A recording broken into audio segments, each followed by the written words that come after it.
Hello everyone, lifestyle at ബ്രിഡ്ജ്മേരിയുടെ ഒരു അടിപൊളി ഗാർഡനിങ് വീഡിയോയിലേക്ക് എല്ലാവർക്കും സ്വാഗതം. നല്ല സണ്ണി ബ്യൂട്ടിഫുൾ ഡേ ആണ്. അപ്പോൾ വീഡിയോയിൽ കാണുന്ന പോലെ തന്നെ എൻ്റെ റോസ മുട്ടൊക്കെ വിരിഞ്ഞു നല്ല പൂക്കളുണ്ടായിട്ടുണ്ട്. അപ്പം നമ്മൾ ആദ്യത്തെ വീഡിയോയിൽ പറഞ്ഞ പോലെ തന്നെ റോസയ്ക്ക് കൊടുത്ത ഫീഡൊക്കെ വർക്കായിട്ടുണ്ട്.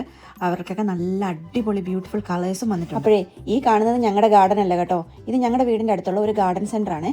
ഞാനും ഹസ്ബൻഡും കൂടെ രാവിലെ തന്നെ ഇവിടെ ഗാർഡൻ സെൻറ്ററിൽ വന്നിരിക്കുന്നത് എന്തിനാന്ന് വെച്ച് കഴിഞ്ഞാൽ ഞങ്ങളുടെ ബാക്ക് ഗാർഡനിൽ വെക്കാനായിട്ട് ഞങ്ങൾക്ക് ഒരു ചെടിയും കൂടെ വേണമെന്ന് ഞങ്ങൾ തീരുമാനിച്ചു. അപ്പോൾ എന്ത് ചെടി മേടിക്കും? പൂച്ചെടി വേണമെന്നായിരുന്നു തീരുമാനം. അപ്പോൾ എന്ത് ചെടി മേടിക്കുമെന്ന് ഇങ്ങനെ ആലോചിച്ച് ഈ വീഡിയോ കാണുമ്പോൾ തന്നെ മനസ്സിലാകും എവിടെ ചെന്ന് എത്തിയെന്ന്. റോസപ്പൂ തന്നെ എത്തി, കാരണം ഞങ്ങൾക്ക് രണ്ടുപേർക്കും അതുപോലെ ഇഷ്ടമാണ് റോസപ്പൂ. എനിക്ക് അവിടെ ചെന്നിട്ട് അവിടെയുള്ള എല്ലാ റോസുകളും മേടിക്കണം എന്നുണ്ടായിരുന്നു. അവസാനം ഞാൻ ഈ വീഡിയോയിൽ തന്നെ കാണിച്ചു തരാം ഏത് റോസയാണ് വാങ്ങിച്ചത്. പിന്നെ അത് കഴിഞ്ഞിട്ട് ഞങ്ങൾ ചട്ടികളുടെ സെക്ഷനിലേക്ക് പോയി. പല ഷേപ്പിലും പല പാറ്റേണിലും ഉള്ള ചെടിച്ചട്ടികളുണ്ടായിരുന്നു. ചില ചട്ടികളുടെ വിലയൊക്കെ കണ്ടിട്ട് എനിക്ക് എൻ്റെ കണ്ണ് തള്ളിപ്പോയി. എനിവേ ഞങ്ങളൊരു ചട്ടിയൊക്കെ വാങ്ങിച്ച് കറങ്ങി അടിച്ച് പിന്നെ വന്നപ്പോഴത്തേക്കിനും ദേ നിൽക്കുന്നു കറുത്ത കളറിലെ ഒരു പെറ്റ്യൂണിയ ഫ്ലവർ. ഞാൻ എൻ്റെ ജീവിതത്തിൽ ആദ്യമായിട്ടാണ് കറുത്ത കളറിലെ പൂ കാണുന്നത്. പിന്നെ എന്നാ ഞാനും ഹസ്ബൻഡും കൂടെ കുറേ നേരം കൂടെ അതിലെല്ലാം ചുമ്മാ കറങ്ങി നടന്ന് അവിടുത്തെ ഫ്ലവർ അറേഞ്ച്മെൻറ്റ്സും ഗാർഡൻ ഓർണമെൻറ്റ്സും ഗാർഡൻ ഡെക്കറേഷൻസും ഗാർഡനിങ് ഐഡിയാസും ഒക്കെ കണ്ട് എന്താ പറയുന്നത് മനക്കോട്ടയൊക്കെ കിട്ടി ഞങ്ങൾ വാങ്ങാൻ വന്ന സാധനം മാത്രം വാങ്ങിയിട്ട് തിരിച്ചു പോന്നു. പിന്നെ എനിക്കൊരു കുക്കുംബർ പ്ലാന്റ് ഉണ്ടായിരുന്നു. അത് കുറുക്കൻ അതിനെ നിഷ്കരണം കൊന്നത് കാരണം ഞാൻ 2 കുക്കുംബർ ചെടി കൂടെ വാങ്ങിച്ചിട്ടുണ്ട്. അതെവിടെ നടണം എന്നുള്ള കാര്യത്തിൽ ഇനിയും തീരുമാനമായിട്ടില്ല. കാരണം എനിക്കറിയത്തില്ല അതെവിടെ നടണമെന്ന്. കാരണം എനിക്കിനി ഇടയില്ല ശരിക്കും പറഞ്ഞാൽ അത് നടാനായിട്ട്. പിന്നെ ഉണ്ടല്ലോ എൻ്റെ ബീൻസ് എല്ലാം ആലിപ്പഴം വീണ് ഒരുമാതിരി വല്ലാതെ ഷ്രിവൽഡ് ആയിട്ടാണ് കിളിച്ചു പൊന്തി വന്നത്. അങ്ങനെ ഞാൻ ആകെപ്പാടെ സങ്കടപ്പെട്ടിരുന്നപ്പോഴാണ് ഹസ്ബൻഡ് പറഞ്ഞത് നമുക്ക് എല്ലാവർക്കും കൂടെ എന്നാൽ കാർബൂട്ട് സെയിലിന് പോകാമെന്ന്. കാർബൂട്ട് സെയിൽ എന്ന് പറഞ്ഞു കഴിഞ്ഞാൽ ഇവിടെ എല്ലാ സൺഡേയും നടക്കുന്ന ഒരു പരിപാടിയാണ്. അപ്പം ഞങ്ങൾ അവിടെ ചെന്നപ്പോഴത്തേക്കിനും ചെടിയുടെ തൈകൾ നല്ല ലാഭത്തിൽ വിൽക്കാൻ വെച്ചിരിക്കുന്നു. ഞാൻ നോക്കിയപ്പോൾ നല്ല ഹെൽത്തി ആയിട്ടുള്ള ഞാൻ നട്ട അതേ വെറൈറ്റി, അതായത് ഫ്രഞ്ച് ബീൻസിൻ്റെ വെറൈറ്റി 1 പൗണ്ട് 50 പൈസയേ ഉള്ളൂ ഈ ഒരു 2 പോട്ടിന് ഇതുപോലത്തെ അത് വിൽക്കാൻ വെച്ചിരിക്കുന്നത്. ഞാൻ പിന്നെ വിടുവോ, ഞാൻ ഒന്നും നോക്കിയില്ല, 2 പോട്ട് വാങ്ങിച്ചു. ഒരു പോട്ടിനകത്ത് തന്നെ എനിക്ക് 8 തൈകൾ കിട്ടി.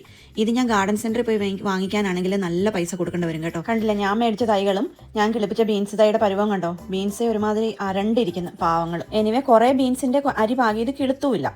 എന്താണോ എനിക്കറിയത്തില്ല, ഇവിടുത്തെ കാലാവസ്ഥ ആകെപ്പാടെ ഒരു വല്ലാത്ത കാലാവസ്ഥയായിരുന്നെന്ന് ഞാൻ പറഞ്ഞില്ലായിരുന്നോ. പക്ഷേ ഇപ്പം നല്ല വെയിൽ, നല്ല സണ്ണി ആയിട്ടുള്ള വെതർ വന്നിട്ടുണ്ട്. എന്നാണേലും ആ അരി പാകിയതിൻ്റെ തൊട്ടിങ്ങാപ്പുറം തന്നെയാണ് ഞാൻ ഈ തൈകൾ നട്ടു കൊടുക്കുന്നത്.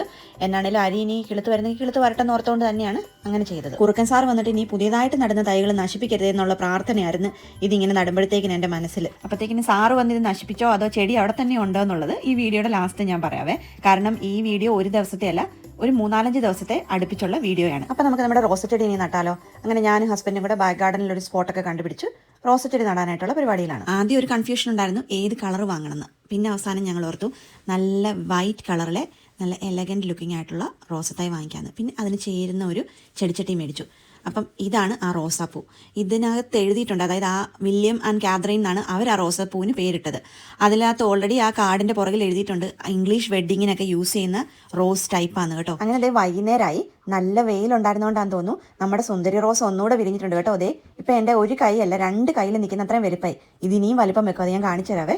അതെല്ലാം കഴിഞ്ഞിട്ട് ഞാൻ കറങ്ങി അടിച്ച് പിന്നെ വൈകുന്നേരം വെള്ളം ഒഴിക്കാനായിട്ട് പോയി നോക്കുമ്പോഴാണ് ഈ കാണുന്നത് എൻ്റെ ഹൈഡ്രാഞ്ചിയ ചെടിയാണ് കേട്ടോ. ആ വെള്ള കളറിലെ സ്പോട്ട് പോലെ കാണുന്നത് എന്തോ ഒരു കീടബാധയാണ്. അങ്ങനെ ആ ചെടി മുഴുവൻ ഒരുമാതിരി ഉണങ്ങാൻ പോകുന്ന പോലെ നിൽക്കുന്നു. എനിക്ക് വന്ന സങ്കടം എന്നെ പറയാനില്ലല്ലോ. നീം ഓയിലും വാഷിംഗ് അപ്ലിക്വിഡും ഒക്കെ മിക്സ് ചെയ്ത് ഞാനൊരു പരീക്ഷണം നടത്തി നോക്കി. പക്ഷേ എനിക്ക് ആ ചെടീനെ സർവൈവ് ചെയ്യിക്കാൻ പറ്റിയില്ല. ഹസ്ബൻഡ് പിന്നെ അത് ഫുള്ള് പറിച്ചു മാറ്റി കളയേണ്ടി വന്നു. അതിനെന്ന് വെച്ച് കഴിഞ്ഞാൽ അതെന്തോ പടരുന്ന ഇൻഫെസ്റ്റേഷൻ ആണെന്നാണ് ChatGPT എൻ്റെ അടുത്ത് പറഞ്ഞത്. എന്ത് ചെയ്യാനല്ലേ, അങ്ങനെയുള്ള ചില നഷ്ടങ്ങളൊക്കെ ചിലപ്പോൾ നമ്മൾ സഹിക്കേണ്ടി വരും. എനിവേ ഞാൻ നോക്കിയപ്പോഴത്തേക്കിനും പിയണിയിലെ ഫ്ലവേഴ്സ് എല്ലാം തീരാറായി. ആ ഏരിയ ഇനി പച്ചപ്പ് മാത്രമായിട്ട് നിൽക്കും. എന്നാൽ പിന്നെ കോസ്മോയുടെ തൈകൾ വീടിൻ്റെ എല്ലാ സൈഡിലും നിൽപ്പുണ്ട്. അപ്പോൾ നല്ല ഒരു ഹെൽത്തി ആയിട്ടുള്ള ഒരു 3 കോസ്മോയുടെ തൈ കൊണ്ട് ഞാൻ ആ പിയണിയുടെ ചോട്ടിൽ തന്നെ കുഴിച്ചു വെച്ചിട്ടുണ്ട്. അപ്പോൾ ഇനിയിപ്പോൾ അത് കിളുത്ത് വന്നിട്ട് അവിടെ ഇനി നല്ലൊരു ഫ്ലവർ ഡിസ്പ്ലേ ആയിക്കോളും. ഞാൻ പിന്നെ ഈ ഒരു സുന്ദരിക്കുട്ടിനെ നിങ്ങൾക്ക് പരിചയപ്പെടുത്തി തന്നിട്ടില്ലായിരുന്നല്ലോ. ഈ ചെടിയുടെ പേരെന്താണെന്ന് എനിക്കറിയത്തില്ല, പക്ഷേ അതിൻ്റെ പൂവിന് മുല്ലപ്പൂവിൻ്റെ മണം. അതേ കണ്ടോ, അതാണ് ബ്ലാക്ക് ഏഫിഡ്സ് കേട്ടോ. പക്ഷേ കുഴപ്പമൊന്നുമില്ല, എൻ്റെ ഗാർഡനിൽ ഇഷ്ടം പോലെ ലേഡി ബേഡ്സ് ഉള്ള കാരണം അതിനെയൊക്കെ തിന്നോളും. സോ എനിക്ക് സങ്കടമില്ല. ഇത് ഒരു 2 ദിവസം കഴിഞ്ഞിട്ടുള്ള ഒരു സ്ഥിതിയാണ് കേട്ടോ എൻ്റെ ഗാർഡനിലെ സ്ഥിതി എന്ന് പറയാൻ പറ്റത്തില്ല. എന്ത് സന്തോഷമല്ലേ കാണാനായിട്ട്. ഈ വെള്ള റോസ അതും എനിക്ക് എൻ്റെ ചേച്ചി കൊണ്ട് തന്നതാണ് കേട്ടോ. അപ്പം നമ്മുടെ സുന്ദരി റോസയുടെ പരുവം കണ്ടോ, ഇഷ്ടം പോലെ പൂക്കളായി. കണ്ടില്ലേ എന്ത് വലിയതായി നോക്കിയ ഫ്ലവേഴ്സ്, എന്ത് വലിയ അടിപൊളി, ഇഷ്ടം പോലെ മൾട്ടിപ്പിൾ റോസസ് ഉണ്ടാകും ഒരു തണ്ടിൽ തന്നെ. ആ പൂവിൻ്റെ ഒരു മണം എന്ന് പറഞ്ഞു കഴിഞ്ഞാൽ ഉണ്ടല്ലോ അടിപൊളി സൂപ്പർ നല്ല ഫ്രാഗ്രൻസ് ആണ്. എനിവേ ബാക്കി റോസസും ഒക്കെ കിളുത്തിട്ടുണ്ട്. ഗാർഡൻ്റെ അങ്ങാറ്റത്തുള്ള ഇങ്ങനെ ഈ ചെണ്ട് പോലെ നിൽക്കുന്ന റോസ, അതിൽ അതിൻ്റെ കളർ അത് ആ കളർ കറക്റ്റ് കളർ തന്നെയാണ്. ഞാൻ ഒത്തിരി എഡിറ്റിങ്ങോ ഫിൽറ്ററോ ഒന്നും ചേർത്തിട്ടില്ല. അതതിൻ്റെ കറക്റ്റ് കളർ തന്നെയാണ്. പിന്നെ നമ്മുടെ മല്ലിപ്പൂ ഗാർഡൻ, അതായത് ഇഷ്ടം പോലെ മല്ലിപ്പൂ ആയിട്ടുണ്ട്. മല്ലിപ്പൂ അങ്ങനെ കാണാൻ തന്നെ എന്ത് ഭംഗിയാണ്, ചെറിയ വെള്ള കുഞ്ഞു പൂക്കളായിട്ട്. പിന്നെ ഞാൻ പറഞ്ഞിട്ടുണ്ടായിരുന്നു ഇതിന് മുന്നത്തെ വീഡിയോയിൽ ഇഷ്ടം പോലെ തേനീച്ചകൾ വരുമെന്ന്. അതുപോലെ തന്നെ കണ്ടില്ലേ, ഇതേ ബംബിൾ ബീ ഒക്കെ ചുമ്മാ ഒരു പേടിയില്ല, നമ്മളൊന്നും അവിടെ ഉണ്ടെന്ന് ചുമ്മാ നടന്ന് അങ്ങനെ തേൻ കുടിച്ച് നിൽക്കുക. ഞാൻ ഡ്യൂട്ടി കഴിഞ്ഞിട്ട് വന്ന ഒരു വരവായി കാണുന്നത് കേട്ടോ. ഡ്യൂട്ടി കഴിഞ്ഞാൽ പിന്നെ നേരെ ഞാനിങ്ങനെ ഗാർഡനിലോട്ട് ഇറങ്ങി കുറേ നേരം ഇതിലെല്ലാം കറങ്ങി നടക്കും. അങ്ങനെയാണ് ഞാൻ എൻ്റെ സ്ട്രെസ്സ് റിലീവ് ചെയ്യുന്നത്. അങ്ങനെ കറങ്ങി വന്നപ്പോഴത്തേക്കിനും കുറുക്കച്ചാര് പിന്നെയും പണി നിന്നിട്ടുണ്ട്. ഒരു പിയണിയുടെ തണ്ടോട് കൂടി ഒടിച്ച് അവിടെ ഇട്ടിട്ടുണ്ട്. എനിക്കറിയത്തില്ല ഞാനും കുറുക്കനും തമ്മിലുള്ള ഈ മത്സരത്തിൽ ആര് ജയിക്കും ആര് തോക്കുമെന്ന്. എനിക്ക് ജയിക്കാൻ സാധിക്കട്ടെ എന്ന് ഞാൻ തന്നെ പ്രാർത്ഥിക്കുന്നു. അപ്പോൾ പിന്നെ എനിവേ പിയണി പറഞ്ഞു വന്നതിൽ എനിക്ക് സങ്കടമൊന്നുമില്ല. അകത്ത് തന്നെ വെക്കാമല്ലോ, എവിടെയെങ്കിലും നമുക്ക് കാണാമല്ലോ. ഇതൊക്കെ കൊണ്ട് തന്നെയാണ് summer season, spring and summer സീസണാണ് എൻ്റെ ഏറ്റവും ഫേവറേറ്റ് ആയിട്ടുള്ള സീസൺ. കാരണം നമ്മളെപ്പോഴും എൻഗേജ്ഡ് ആയിരിക്കും, നമുക്ക് ഇഷ്ടംപോലെ കാര്യങ്ങൾ ചെയ്യാനുണ്ടായിരിക്കും, കാലാവസ്ഥ നല്ലതായിരിക്കും, പുറത്തിറങ്ങാം, ഗാർഡനിങ് ചെയ്യാം, പിന്നെ നമ്മുടെ ഫ്ലവേഴ്സൊക്കെ ഇതുപോലെ നല്ല അടിപൊളിയായിട്ട് കാണാം. അങ്ങനെ മനസ്സിന് സന്തോഷമുള്ളൊരു സമയമാണ്. പിന്നെ ഇനി എന്നാ മുട്ടത്തോടുമായിട്ട് ഞാൻ പിന്നെ ഇറങ്ങിയിട്ടുണ്ട്. അതൊക്കെ ഈ കുഞ്ഞു കുഞ്ഞു ചെടികളുടെ ചോട്ടിക്കൊണ്ടിടും. അപ്പോൾ ഈ മുട്ടത്തോടിന് ഒരുമാതിരി ബ്ലേഡിൻ്റെ മൂർച്ച വരും ഉണങ്ങിക്കഴിയുമ്പം. അപ്പോൾ ഈ സ്ലഗ്സ്, അതായത് ഒച്ചുകളൊന്നും അതിൽ അങ്ങനെ കയറത്തില്ല. അങ്ങനെ ഞാൻ എൻ്റെ സ്ട്രോബെറിയുടെ ഒക്കെ ചോട്ടിക്കൊണ്ട് ഇട്ട് കൊടുത്തു. കാരണം എന്താണെന്ന് വെച്ചാൽ സ്ട്രോബെറി പഴുത്ത് വരുമ്പം മണം പിടിച്ച് വരും വില്ലൻ. പിന്നെ ഉണ്ടല്ലോ, മുട്ടത്തോട് ഇടുമ്പോൾ ഒരു കാര്യം ശ്രദ്ധിക്കണം, മുട്ടത്തോട് നന്നായിട്ട് കഴുകിയെടുക്കണം. നന്നായിട്ടെന്ന് വെച്ച് കഴിഞ്ഞാൽ ഇച്ചിരി ഒരു പ്രാവശ്യം ഒന്ന് സോപ്പ് വെള്ളത്തിൽ റിൻസ് ചെയ്ത് ഞാൻ എൻ്റെ വിൻഡോസിലെ വെച്ച് അത് ഉണക്കാൻ വെച്ചേക്കും. അത് ഉണങ്ങി കഴിയുമ്പോഴാണ് ഞാൻ ഇതുപോലെ പൊടിച്ചിടുന്നത്. അന്നേരം അത് നന്നായിട്ട് പൊടിയുകയും ചെയ്യും. ആ മുട്ട പൊട്ടിച്ച് അതേ പരുവത്തിൽ തന്നെ അത് കൊണ്ടിട്ട് കഴിഞ്ഞാൽ അത് നല്ലതല്ലെന്നാണ് ഞാനിങ്ങനെ കേട്ടിരിക്കുന്നത്. അങ്ങനെ ഈ കൊല്ലത്തെ ഫസ്റ്റ് ഹാർവെസ്റ്റ് ഞാൻ നടത്തിയിരിക്കുന്നു. ഫസ്റ്റ് ചീര ഹാർവെസ്റ്റ്. ഒരു തോരനുള്ള ചീര എനിക്ക് കിട്ടിയിട്ടുണ്ട്. അപ്പോൾ ആ ചീര തോരൻ വെക്കുന്ന ഒരു ഷോർട്ട് വീഡിയോ ഞാൻ ഇട്ടിട്ടുണ്ട്. ഇത് അടുത്ത ദിവസമാണ്, സെയിം അവസ്ഥ തന്നെ. അതായത് ഞാൻ ഡ്യൂട്ടി കഴിഞ്ഞിട്ട് വന്ന വരവാണിത്. നേരെ ഗാർഡനിലോട്ട് ഇറങ്ങി. കാരണം എൻ്റെ റോസസൊക്കെ അതിൻ്റെ ഫുൾ ബ്ലൂമിലേക്ക് എത്തിയിട്ടുണ്ട്. ഈ റോസയുടെ ഒരു കളർ കണ്ടോ, അത് ഞാൻ ഇച്ചിരി കൂടെ ക്ലോസ് ലുക്കിൽ കാണിച്ചു തരാം. വെള്ള റോസ കാണാൻ എന്ത് ഭംഗിയല്ലേ, നല്ല എലഗൻറ്റ് ലുക്ക്.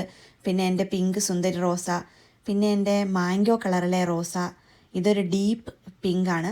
അത് ഒരു തണ്ടി തന്നെ എത്ര റോസയാന്ന് നോക്കി. അതിൻ്റെ ഇതളുകളുടെയൊക്കെ ഷേപ്പ് കണ്ടില്ലേ, എന്ത് ഭംഗിയല്ലേ. ഇതുങ്ങളൊക്കെ കാണുമ്പോൾ തന്നെ എൻ്റെ ഫുള്ള് സ്ട്രെസ്സ് മാഞ്ഞു പോകും കേട്ടോ. ഈ റോസ എനിക്ക് വലിയ ഇഷ്ടമല്ല കേട്ടോ. അതിൻ്റെ കാര്യം വേറെ ഒന്നുമല്ല, അതിനൊരു ഷേപ്പ് ഇല്ലാത്ത പോലെ തോന്നും. അതിൻ്റെ കളർ ഭയങ്കര സ്ട്രൈക്കിംഗ് റെഡ് കളറാണ്. അതുകൊണ്ടാണ് അന്ന് ഞാനത് വാങ്ങിയെന്ന് തന്നെ എനിക്ക് തോന്നുന്നു. അപ്പോൾ അടുത്ത ദിവസമായിട്ടുണ്ട്. അതായത് ഇത് വ്യാഴാഴ്ചയാണ്, അതായത് ഈ കഴിഞ്ഞ വ്യാഴാഴ്ച. സ്ട്രോബെറി ഏകദേശം പഴുത്തിട്ടുണ്ട്. ഞാനത് മുഴുവൻ പഴുക്കാനായിട്ട് വിടുന്നില്ല. വെറുതെ എന്തിനാണ് ഒച്ചിനൊക്കെ ഒരു പ്രലോഭനം നമ്മൾ കൊടുക്കുന്നത്. ആ സ്ട്രോബെറി ഫുള്ള് പഴുത്തിട്ടില്ലായിരുന്നു. ഒരു നല്ല മധുരമുള്ള ചാമ്പങ്ങയുടെ ടേസ്റ്റ് ആയിരുന്നു. ഫുള്ള് സ്ട്രോബെറിയുടെ ടേസ്റ്റിലേക്ക് വന്നിട്ടില്ലായിരുന്നു. പകുതി ഞാൻ എൻ്റെ ക്യാമറ ഗേളിന് കൊടുത്തു. എൻ്റെ മോളെ എനിക്ക് വീഡിയോ എടുത്തു തരുന്നത്. അപ്പോൾ ഇനിയിപ്പോൾ പറയാൻ വേറെ അധികം വിശേഷങ്ങളൊന്നുമില്ല. വീഡിയോ വൈൻഡപ്പ് ചെയ്യാൻ പോവാണ്. തക്കാളിക്കൊക്കെ അത്രയും വലുതായിട്ടുണ്ട്. ഇപ്പം ഞാൻ ഈ കാണിക്കാൻ പോണത് എൻ്റെ ഗാർഡനിൽ തന്നെ കിളുത്ത് വന്ന ഉരുളക്കിഴങ്ങാണ്. ഉരുളക്കിഴങ്ങിൻ്റെ പൂവാണത്. അപ്പോഴേ എൻ്റെ ബീൻസ് ഒന്നും കുറുക്കൻ കൊണ്ടുപോയിട്ടില്ലായിരുന്നു കേട്ടോ. കുറുക്കൻ തോറ്റു, ഞാൻ ജയിച്ചു. അപ്പോൾ കൂടുതൽ ഗാർഡനിങ് വിശേഷങ്ങളുമായിട്ട് ഒരു അടിപൊളി വീഡിയോ ആയിട്ട് അടുത്ത ആഴ്ച കാണാം. Thank you for watching.